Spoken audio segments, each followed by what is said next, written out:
You've learned enough fundamental concepts to begin a project.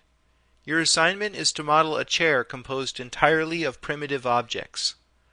The chair that you make should be different from the one that I'm about to model. Be creative.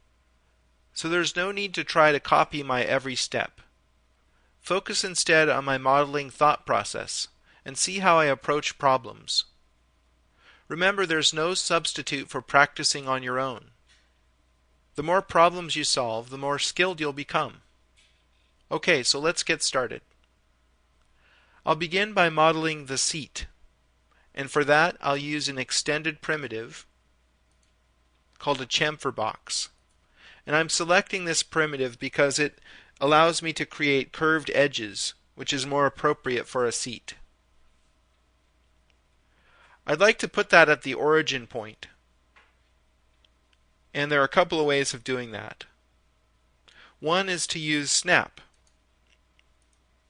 I'll turn on grid point snap and draw in the chamfer box right here at the approximate size that it will ultimately take. I'm snapping to the grid, which is in 1 foot boxes, so the chamfer box is 2 feet square. Another way of centering an object at the origin point works like this. Just create your object of whatever size and then move it to the origin point. And I'll just right click on these spinners down here to set them to their default values of 0. And that effectively centers the object at the origin. I'll press Z to zoom extents all selected.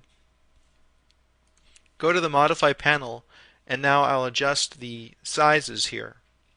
Let's say that a typical seat is about 18 inches square, and I'll type in 1818 and press Tab to move to the next field.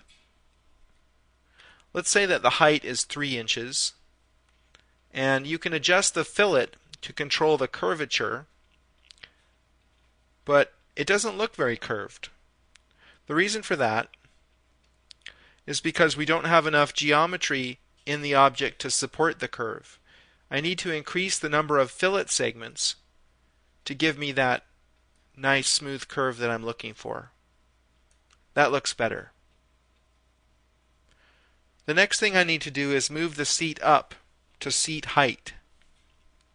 And I'll just say that that's 20 inches. I'll type that in here. 20 enter is enough. I don't have to type in the inch symbol because I'm using inches as my default unit. So far, so good.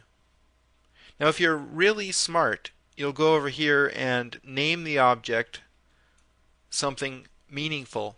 I'll call it Seat 01. That's going to keep me organized further on down the line.